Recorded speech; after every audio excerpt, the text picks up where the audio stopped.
Welcome to Hard Talk. I'm Gavin Esler. Greece has become the new gateway to Europe, receiving 90% of all illegal immigrants to the EU. That's according to the country's Minister for Public Order, Nikos Dένdias, who also says that the Greek immigration problem may prove even greater than the financial one. So how have the years of austerity impacted on Greek society and on law and order? The Greek Public Order Minister is here to tell us.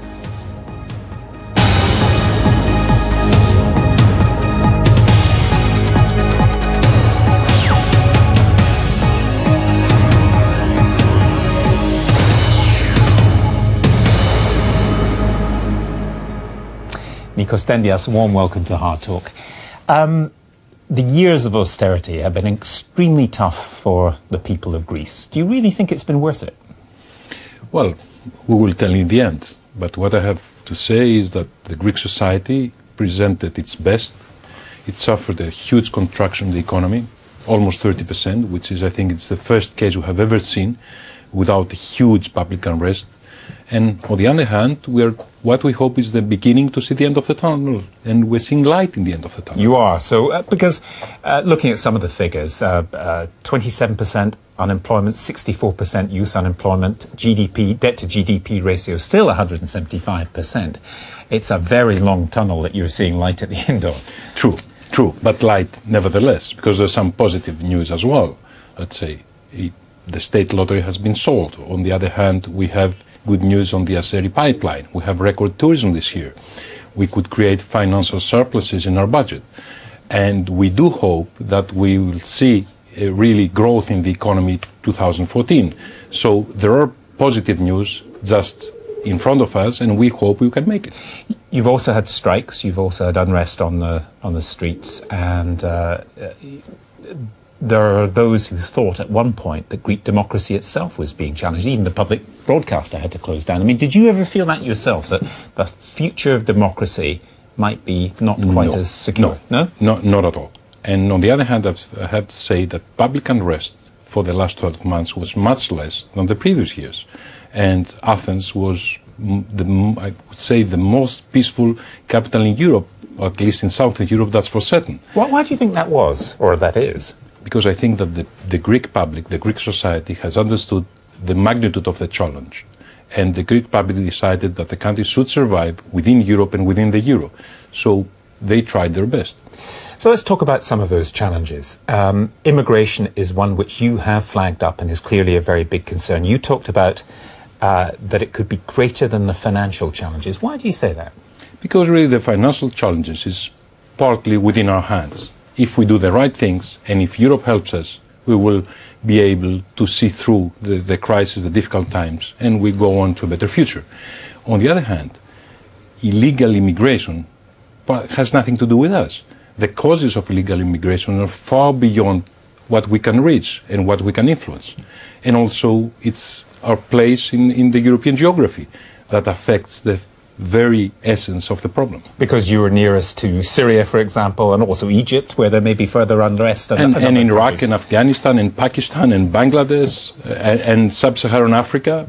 So we are receiving 90%, almost 90% of the illegal migrants of all Europe. But they do not want to stay with you, do they? They want to go to some place where they're more likely to get jobs, and that's not Greece. That's not Greece, true. But nevertheless, a couple of 100,000 are in Greece, and they are a huge burden to our society. They apply huge pressure to our system, which, as you said before, is coming out of a huge economic crisis. But even though people will understand the difficulties that are being caused, well, you said the country's being lost. What's happening now is Greece's greatest invasion ever. Not since the Dorians invaded some 3,000 years ago has it received such a flow of immigration. I mean, is that really responsible for a government minister? Because it stokes fear of immigration, doesn't it? Well, I won't hide that. I'm not happy with the amount of illegal migration we're having in the country. And again, I'm saying, and I will repeat it, that the pressure that's been applied to the Greek society and to the systems that support the Greek society are enormous.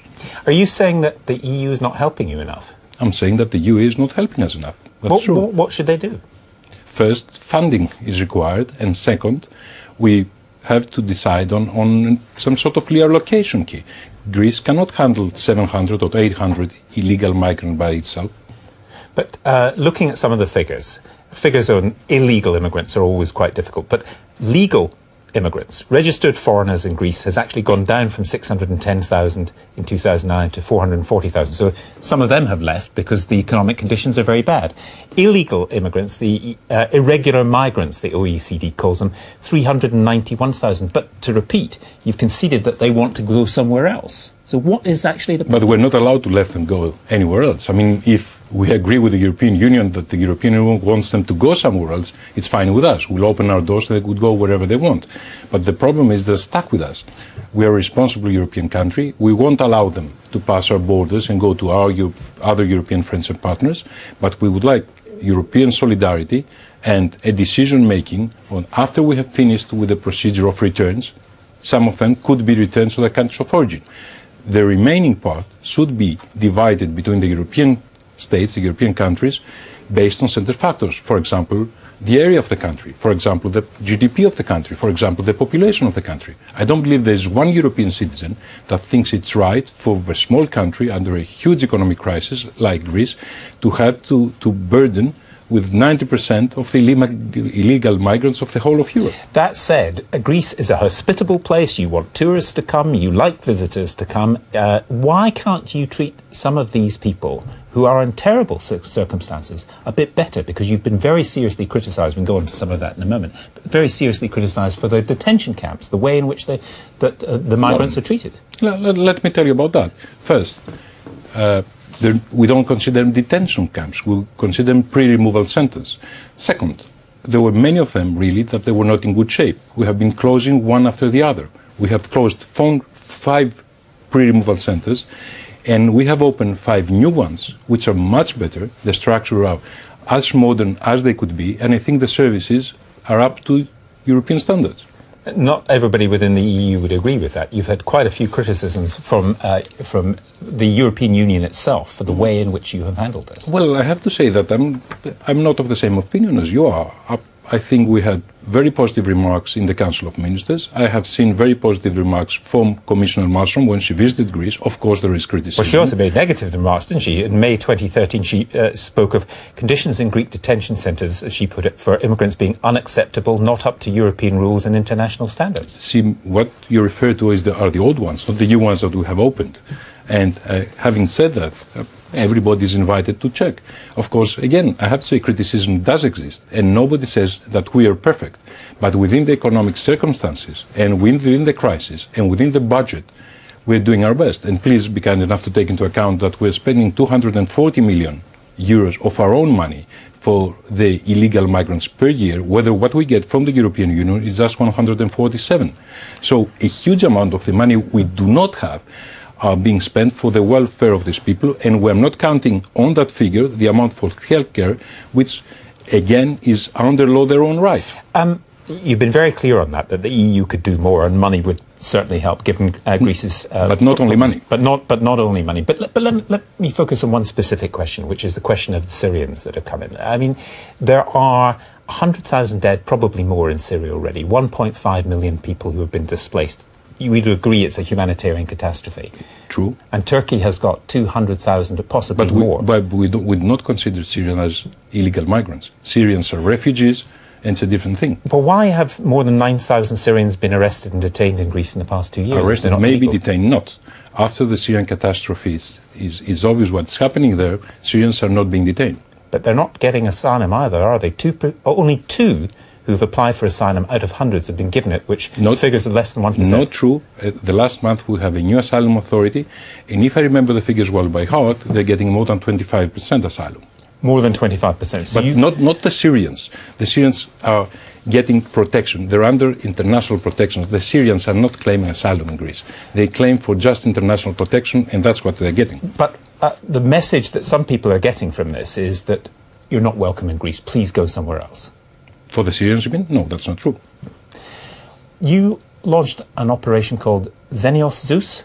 Yes. Is that correct? Yes. Last summer. Why did you do that? Because it was necessary to do it. We were the border, the land border with Turkey was in a situation which we're having something like 400 illegal immigrants passing per day, a Greek village every day, and the center of the big European cities was becoming a ghetto. The Greeks were leaving, criminality was everywhere, even the center of Athens were practically occupied by illegal migrants. So that had to end it somewhere. Are you satisfied with the way that was conducted? Because you've been criticised internally and externally by human rights groups. I mean, one said it was a racist pogrom. A racist pogrom? Rather the opposite. What we did is, A, protect the Greek society, and B, protect even those migrants. Because you see, what was happening is that those illegal migrants were victimized by gangs in the center of the Greek cities. So what we try to do is what every country or any country has the right to do. A, protect its border.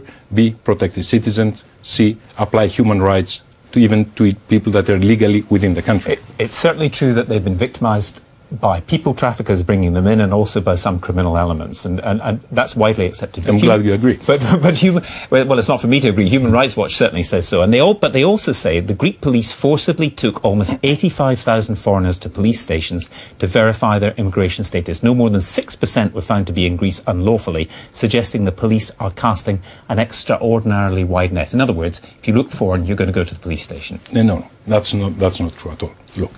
What's happening, according to our system, is that when you apply for asylum, you're entitled for 30 or 60 days to remain in the country legally. That does not mean that after the end of that period, you're still legally in the country. So the police had every right to check on the papers of those people. They were thorough. Just checking the middle of the road, you agree, wouldn't be the right thing to do. Now, if all of them, or those who had the right to remain in Greece for at least an amount of time, they were sent free from the police station. I mean, what's wrong with that? But wasn't this a bit of a waste of resources, pulling in 85,000 people when there's a very, very small minority who are actually there without the right papers? Not at all, because at least we have the data for those people now, and we have files for them, we know who they are, we know who is in the country. Human Rights Watch also claimed that almost everyone interviewed by Human Rights Watch complained of rude, insulting and threatening behaviour from the police, and 4 people described physical abuse. I mean, are you satisfied that the police are handling these people with the kind of sensitivity that you would want? I believe yes. I have to say, I didn't see even one policeman being sued by anybody on specific accusations. Being sued? But I mean, you appreciate how difficult that is. If you were an immigrant to a country, but we're speaking illegal about immigrant, suing the police is very tricky. Yes, on the other hand, we're speaking about 86,000 people, not even one. So you think that there are no cases that Human Rights Watch have got it completely wrong? Well, what I'm saying, there's no police in the world that is perfect. And I'm not saying Greek police is perfect. I'm only saying Greek police is doing its best under the circumstances. But on the other hand, criticism about barbaric behavior, that's again something that I'm not going to subscribe. And anyway, if cases do exist that I'm not aware of, I'm welcoming any sort of judicial process against the officer involved, and he will be punished according to the law. There's another aspect to this which is also I'd also like to raise with you, because it's been raised publicly. The European Commissioner for Human Rights, Niels Muiznieks, says the impunity for the rising number of racist crimes in Greece has to end. So do you accept that racist crimes are on the rise? And he's talking about impunity with the suggestion that Greek police are not investigating them thoroughly. Well, impunity does not exist. Any crime is being investigated, and for those crimes to be investigated more thoroughly, we have created a special squad within police force. And I have to say, we are adamant about that. Any crime, and every crime, not just racist crime, but especially racist crime, is being investigated. I think and the people who act unlawfully should end up in prison. One example that he quoted was, quote, the fatal stabbing of a young Pakistani worker in Athens in January this year by, quote, 2 criminals, one of whom was linked to the neo-Nazi party Golden Dawn. I mean, how worried are you about Golden Dawn and what their supporters are up to? The people you mentioned have been apprehended, but I'm very much worried about the Golden Dawn. And I have to say that Golden Dawn, which is clearly a neo-Nazi party, completely unacceptable. Clearly a neo-Nazi party. You have no doubts about this? No. The core of Golden Dawn is neo-Nazi. Not the people that have voted for Golden Dawn. That's something completely different. But the core of the party is neo-Nazi. And I have to say it's something very dangerous for democracy, and very dangerous, and something that is completely against Greek values and European values. But we have to look, what is that created Golden Dawn? And I have the huge amount of illegal immigrants, and the fact that they created ghettos in the center of the Greek cities, that was the ignition of the phenomenon. So the two things are linked in this sense, in your view, then, that the illegal immigrants and the people coming up against them in the cities, feeling that they're losing Greece, as you were... they're losing their lives. They're losing their lives. They were afraid that they're losing their lives. And this is leading to the rise of Golden Dawn, who took, I think it's 7% of the votes in the last elections. They're polling a little bit more than 10% now in the opinion polls. But, I mean, that's a very sizable chunk of the Greek population that supports a Nazi party. So that shows that it would be impossible for me to agree that 10% of the Greek population had become Nazis. Please allow me to remind that during the Second World War, 1/10 of the Greek population perished because of the Nazi occupation. So I'm not ready to accept that the Greek society had become, sort of neo-Nazis, at least 1 in 10. What's happening so? We have to figure out what's happening, and I gave an explanation on how it started. Of course, also, if you add up the economic crisis, that is why we're at this point. But by saying that, I'm not saying that we're going to be soft on Golden Dawn, rather exactly the opposite. We see there have also been reports of the police, some police officers, saying to crime victims, if you want help, go to Golden Dawn. Well, I really had I've heard it myself as well, but I had no proof of that. But your view of that, if it happens, is presumably... I will punish the police officer. You'll punish him immediately. But there are also reports that a very large number of police are voting for Golden Dawn. Well, I cannot control what people vote in my country. Nobody can. No, but you can be worried about it. But as I told before, I'm very worried of the Golden Dawn phenomenon. And on the other hand, what I could control is the behavior of the policemen. So they have to abide by the law and by the police regulations. But it would be extremely worrying for you in your official capacity if a section of the police force, as has been alleged quite repeatedly actually within Greece, were voting for a neo-Nazi party. Well, I have to say I don't believe it. But if you look at the Golden Dawn pages in the internet, you will see that I'm their prime target, and the police force is their arch enemy.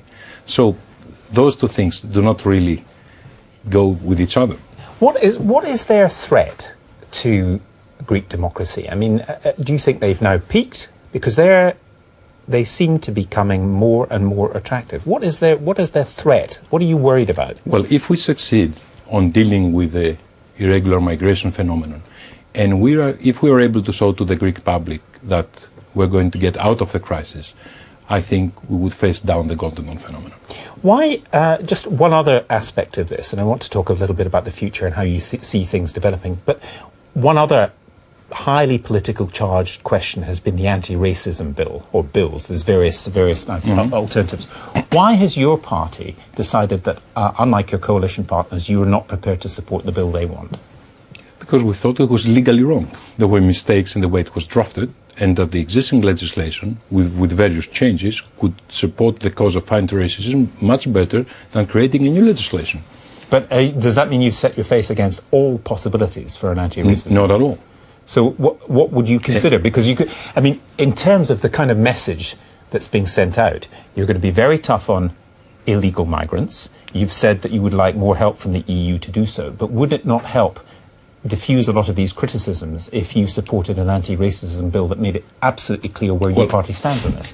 Well, all the people that criticize us for not really supporting that bill, I'm sure that nobody has read the bill, and nobody knows what is the existing Greek legislation against racism. So what we're saying is we have enough laws. Some changes may be needed, but creating a new legislation won't help. Rather the opposite. It will create more obstacles in persecuting those people. How do you see the light at the end of the tunnel that you referred to being achieved? I mean, what is the point of hope that the Greek people have to hold on to? Well, that the economy will improve in the end of the day, that the illegal migration issue would, if not resolved, at least addressed, and also that the European North would understand that the kind of approach to the problems of the South does not work out well. And in terms of how long that might take, I mean, there are those who say if Greece is the good boy of Europe, if you do everything that is expected of you, if you accept the bitter pill of austerity in 2020, it will still be difficult. So even 7 years ahead, it's going to be terrible. Well, I'm sorry to say we don't have 7 years. We have to show positive signs and growth a lot before 7 years. I think that if we cannot show in 2014 that things have changed to the Greek society, we are going to have a lot of trouble.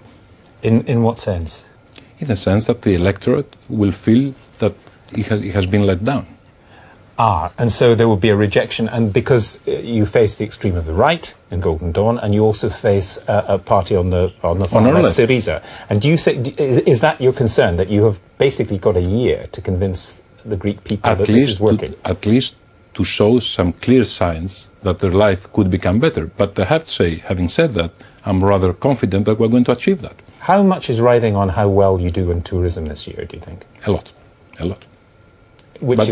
Yeah. But things are going well in tourism already. I mean, nobody could predict what will happen in the next 3 months, but we're already well into the tourist season. I have to say it's going superbly. Which is why Greece's image and all these other things that we've talked about is really important, is it not? It is, yes. So, do you ever think that it would have been better just to get out of the euro and to devalue, to return to the old currency, bring back the drachma? Well, I don't see any future in getting out of the euro, and I don't see any future in getting out of Europe. Our futures lie with Europe and within the European Union and the European Monetary Union, and I'm confident that we're going to survive there and achieve our goals. But you understand that it's not confined to Greece, this sense of disillusionment that many people have in Portugal, for example, or in Spain, about how the EU works. Euroscepticism is not just a British phenomenon, it's become a Southern European phenomenon, is it not? No, well, if we achieve our goals, then everybody again will have a part of that European dream that we all believe in. Now, if we don't achieve our goals, then those people that have a negative view of Europe would have been proven right. And how far is resentment about Germany's role in this still a big issue for your country? Well, it's not a resentment, really. It is obvious that some parts of the program were wrong. And also the strongest countries should have seen that from the beginning. There was a huge construction created in the Greek economy, almost 30%, which really is much more than any economy in the world could sustain without a revolution. So it's obvious that some things that were imposed on us were not right. On the other hand, we were also at fault on certain issues, so nobody is perfect. But do you think the northern countries now get that? Germany specifically now gets the difficulties that you have been put in? Well, I think Germany now understands the situation, and after the German election, I think we will see a different approach from the German side. Nikos Dένdias, thank you very much for the program. Thank you. Thank you.